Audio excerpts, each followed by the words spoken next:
Hello guys, and welcome to another React with the Fat Electrician. Basically a war crime, America's future weapon, the XM-29. Let's learn about it. Okay, I guess part 2 of all the weird future weapons the government wasted our money on.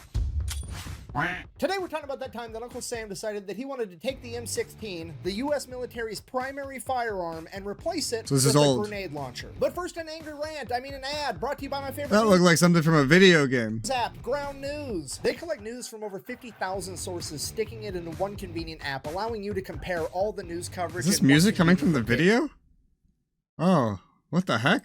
Allowing you to simply swipe over to read different headlines for the same exact story, being able to tell which outlet is biased and which isn't, and how factual— I don't believe that they put AP fucking news under the center category. I don't believe that in the slightest. Where do we put everybody else?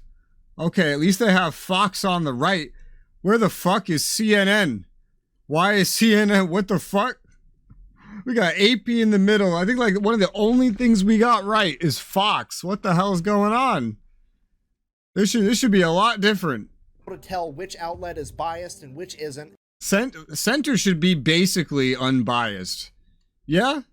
Or biased towards center things like libertarians.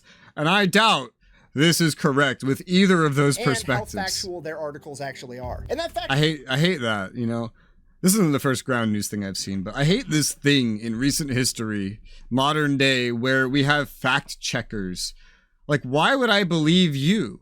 Who are you? Who says you have the facts and someone else doesn't? I don't understand. Actuality rating's really important because every once in a while some dumb stuff happens, you know, like the Marine Corps pulling a Wonder Woman and forgetting where they parked the invisible jet. Oh, no. What seems to be the trouble, Wonder Woman? I locked my keys in the jet. Holy keys locked in the jet, Batman. Because in time— That's a real thing? I thought that was just a meme. There's some retarded fucking Robin out there that just actually says that kind of stuff. I thought it was just like made up. Like I say that. I meme that. I didn't know that was real. Oh my God. Oh, Jesus Christ. I sound just like Lost in the Pond saying he didn't think yellow school buses were real. Times like these, real news and facts always gets drowned out by crazy conspiracy theories like— you know, my uncle back in the day thought about joining the military, and he said that it's probably because the pilot had TikTok installed on his phone and that Chinese malware somehow seeped into the F-35 and took over the F-35, ejected the pilot, and then flew itself to Cuba. I mean, probably not. It was more than likely— Wait, it went to Cuba? Ejected the pilot and then flew itself— Missing F-35 flew to Cuba. Oh, is that the U.S. military confirmed their F-35 was found in Cuba, claims it. What? Why is there no space between no and credible and between report and that? I have to trust that you guys know the facts and you can't even type a fucking sentence? And you're getting paid to type the damn sentence? What is going on? I mean, probably not. It was more than likely just some dumb shit, you know, like there was a legitimate malfunction that caused the pilot to eject, and then Lockheed Martin forgot to put a kill switch inside the seat, so the autopilot just kept the plane going for another 80 miles and nobody could track it because it's a— Did that fucking plane? Legitimate malfunction that caused the pilot to— Does the chair detach from the fucking parachute? Oh my God. The plane going for another 80 miles and nobody could track it because it's a stealth fighter. And now, thanks to Ground News, I know that the government is trying to pull the oldest trick in the military handbook of claiming it's a feature and not a fuck up. Okay, look, I'm not trying to say that I'm smart enough to build a stealth fighter. All I'm saying is I've got a lawnmower in my garage, and whenever I get off the seat while the mower is running, it shuts down. And if I was going to build an $80 million plane, I would probably incorporate something along those lines. But hey, maybe that's the lesson to be learned here. The government should actually be investing in Toro zero-turn radius fighter jets, because this would have never happened, and it would bring a whole new meaning to the phrase mowing down the enemy. And for you, you should probably be investing in Ground News, and now let's get back to the video. No, thank you. I don't usually even read news. When I see news, I'm like usually just like watching a one-off clip. I don't think I need to pay someone to tell me what's real. Everybody, a grenade launcher is officially known as the OICW program. The only one you need to pay to tell you what's real is your psychiatrist when he gives you your schizophrenia medicine. I do not have schizophrenia, by the way. Stands for Objective Individual Combat Weapon. Why on earth would you call it that? Well, because the weapon they made was the XM-29, aka the Objective Individual Combat Weapon. The multi-purpose armored vehicle, like... Oy vey. Can we just name things normally? car door. That is a 20mm grenade launcher that fires programmable smart grenades on top and a German G36 on the bottom. And when your end goal is to give a weapon that ridiculous to every single grunt in the US military, you kinda have to give it a bland acronym of a nickname, because when Geneva finds out that you're replacing the M16, she's gonna have some questions. And when she wants to know the name and a brief description of this new weapon, it behooves everybody for you to be like, it's objectively speaking. But why a G36? And it's meant for an individual, and we call it the OICW. Because the last thing the brass wants to do is go in there and tell the truth. It's a semi-automatic grenade launcher with an underslung 5.56 rifle. We don't have an official name for it yet, but the boys are calling it the Baloney Mistmaker 5000. Once that happens, it's all downhill from there. Next thing you know, people are asking questions, people are making points, you know, like, hey, exploding bullets have been illegal since 1899. Would you care to explain the difference between... Oh, that's fine. They've still been used since then. ...an exploding bullet and a really small grenade that gets shot out of a gun? It would be a complete nightmare. So, acronym. Well, that's very simple. The bullet's designed to go into you and then explode. The grenade is designed to go at you, maybe hit you, I don't know, and then explode. So it's not a bullet, I guess. I don't know. What's a bullet, actually? What is a bullet? Like, definition-wise, what is a bullet? Because it probably has nothing to do with penetration. Actually very important. It's basically camouflage at this point. I'm just going to be honest with you, that tangent was not supposed to be part of the video, and I have no idea how to continue from here. So I'm just going to rewind and start over, okay? See you in a second. Not the ad again. Talking about America's Starship Trooper weapon, the XM-29.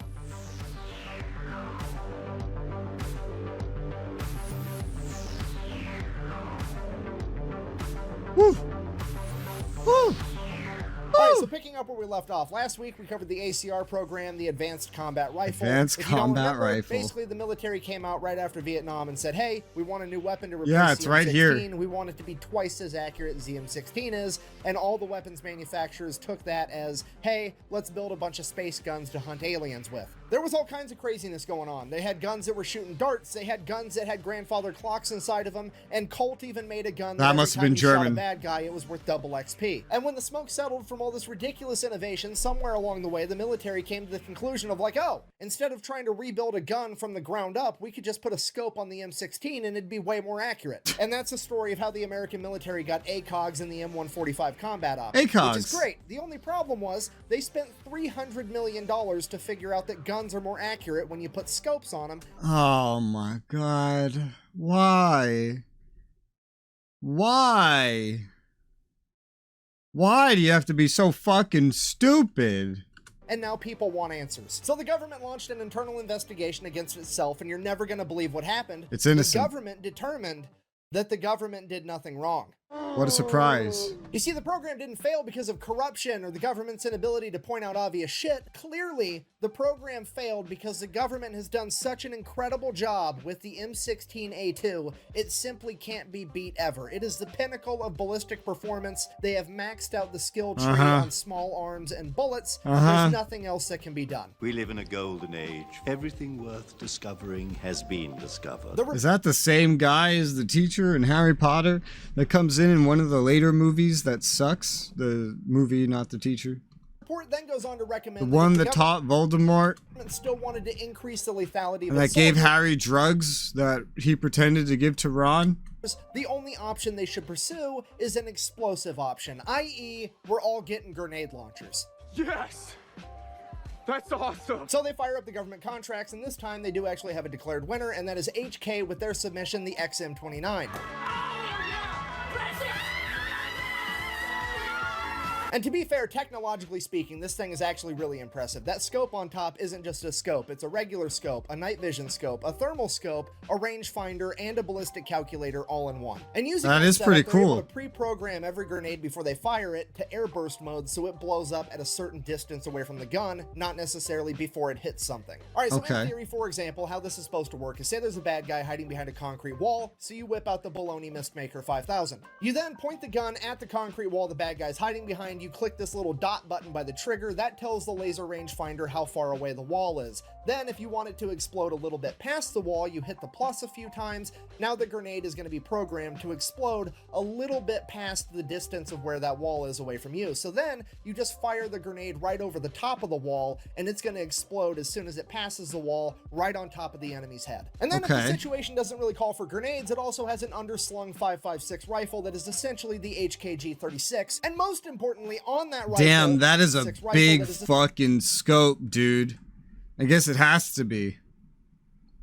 This is too clunky to use like indoors though, you know what I mean? Essentially it's the too big. HKG-36. And most importantly, on that rifle, to answer the question that every Marine has had since the very beginning of this video, yes, there is a bayonet lug for this weapon. I mean, could you imagine being the guy that gets taken out with a bayonet on the end of this monstrosity? You're just sitting up there at the pearly gate waiting to find out if you're going up or down. Somebody leans over, is like, hey, what happened to you? Oh, I got hit with a drone strike. What about you? I'm gonna be honest with you. I think a Marine jumped into my trench and stabbed me with a piece of luggage. So this begs the question, why on earth didn't the United States adopt this thing if it's so awesome? Well, it's awesome in theory, it's not so awesome in practice. There's a lot of things wrong with it. For one, this thing empty with no ammunition inside of it weighs 18 pounds, which is very heavy for a firearm. To put that into perspective, an M16 kitted out with a grenade launcher, an ACOG, a PEC-15 IR unit, the whole shebang is about 12 pounds. So this thing is 50% heavier. Also with the XM-29, there was just some bad design ideas. Okay, so if we look at the M16 with the M203 grenade launcher,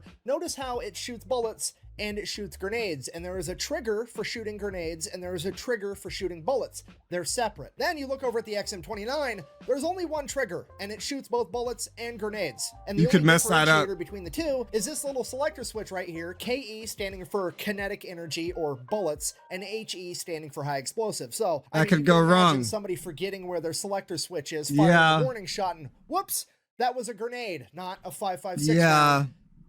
My bad. Okay, third and final reason, it was just going to be a logistical nightmare all the way throughout, because that big-ass fancy scope on top is going to take batteries, and if you can't get batteries to make that scope work, the rangefinder isn't going to work, which means you can't program the smart grenades, which means you're basically carrying around an 18-pound gun that is ultimately a 5.56 rifle with a 9-inch barrel. But you could slim it down and then use it as a grenade launcher sniper.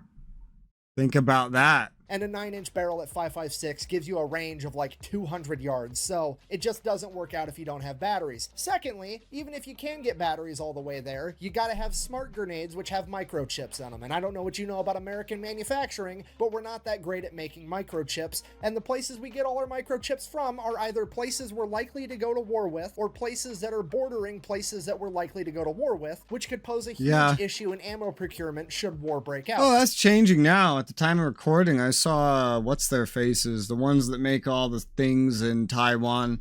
They are like doubling their production here. They did like a $100 billion plan where they are doubling their amount of factories and production here.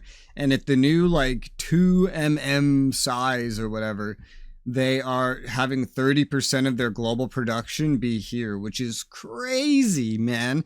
And that's completely separate to what Intel is doing. So because of all these reasons, in 2004, the chief of the infantry steps up and is like, absolutely not. I'm not sending all these guys out to the front lines carrying tactical car doors. This is not happening. Kill the program. It's over. So at this point, all the other high-ranking brass and bureaucrats and weapons contractors are like, well, this is kind of an issue because this program was going to be the reason that it was okay that we messed up the last program that cost $300 million. And now we've spent a bunch of more money on this program, so much so that we're not even going to tell the public how much. We kind of have to make this program work. So what if we kept the program alive and we just split this gun into two pieces? We'll have the rifle that's going to replace the M16, and then we'll also have this cool smart grenade launcher. How about that? To which the Pentagon is like, oh my God, what a terrific idea. Yeah, let's go ahead and do that. And I can't prove this part, but the word on the street has always been, at this point in the project, the only feedback the Pentagon gave about the actual rifle portion was, and I quote, make sure it's more Starship Troopers-like. And this is where the XM-8 comes from.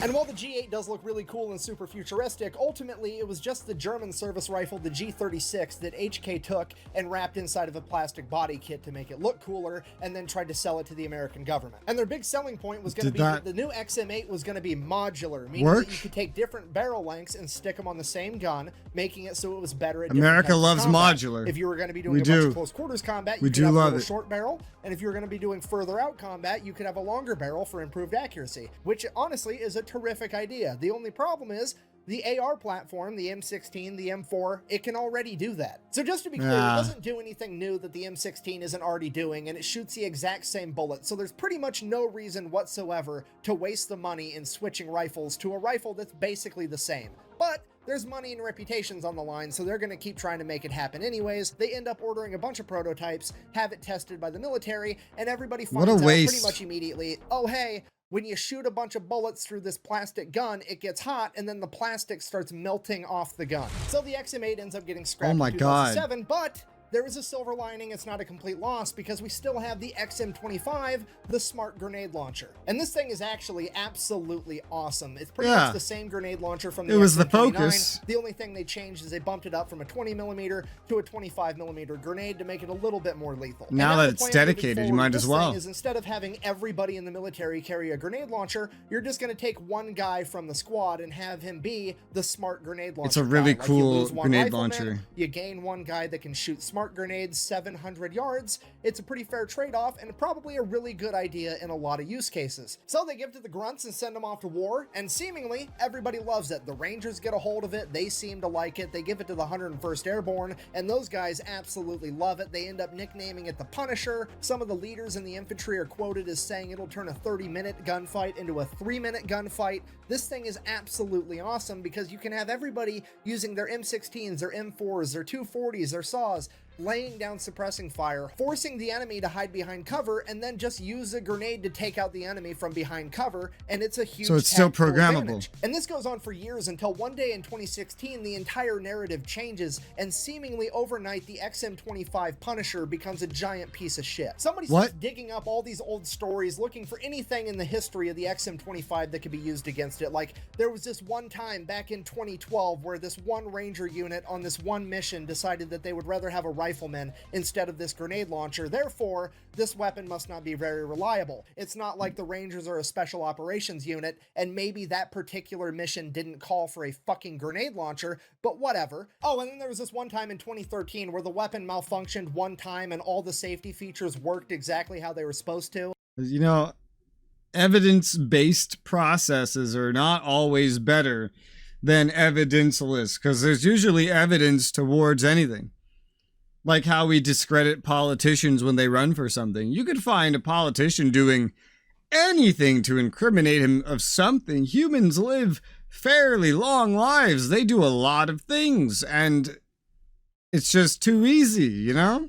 But the operator of the weapon still got a minor injury, so we're going to go ahead and use that as the excuse to can the entire program for, you know, troop safety, because nobody's going to get mad at us if we're trying to protect the troops, right? Right. Okay, because here's what we're not going to do. We're absolutely not going to tell the American public that somewhere along the line somebody remembered, oh, exploding bullets are a war crime, and they have been since the 1800s. I wonder what the difference is between an exploding bullet and a small grenade that gets shot out of a gun. And then, if you Google it, holy shit, this line has been drawn in the sand since 1868. If it's 400 grams or less, it's an exploding bullet, and if it's more than that, it's a piece of ordnance. And a 25mm grenade is apparently less than 400 grams, so this entire project has been a war crime the entire time, right from the get-go. Hundreds of— How do you take so long? How do you take so long when this is your job It's all your jobs. This is what you're being paid for, and nobody could figure this out. I know I'm gonna like contradict myself from the last video, but sometimes the experts are not the ones you want to trust. Millions of dollars of taxpayers' money has now been wasted because somebody that ran this project didn't want to Google shit first. Well, you know, it's only a war crime if the bullet explodes inside the enemy. This is supposed to explode over the top of the enemy, so this should be... This is what I was saying. This is what I was saying. This is the second time the guy has said what I was saying. Although this time I feel like it's going to be a little less reasonable. Though I was just kind of wondering, and I very quickly admitted I don't think I actually know what the definition of a bullet is. Completely legal. Yeah, that is true, but hear me out. If you can point the laser at the wall the bad guy's hiding behind and make the grenade explode a couple inches past that wall, you can also aim the laser at the bad guy and make that grenade explode a couple inches into that bad guy. Does it have the fucking projectile speed to go, like, to send a grenade into or through an enemy? What the fuck is a 20 millimeter grenade anyway? What the fuck is a millimeter? Like, I cannot visualize this. Is that big? So yeah, I guess in conclusion... Like, with the gun, well, the gun, so that one's 20. That hole's 20. 25 is barely different then, right? I guess that's pretty small.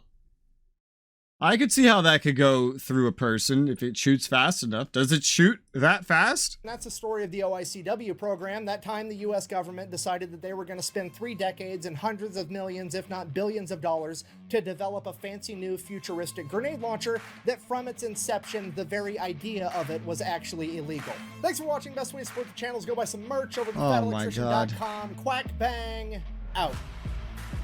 All right, wow, that was a heck of a video. That threw me for some loops, but I love watching these videos. If you guys want to see any videos that you want me to watch, feel free to leave those in the comments below. Unless it's a link, put those in the Discord in the description below. But for now, thank you guys very much for watching, and I'll see you on the next one.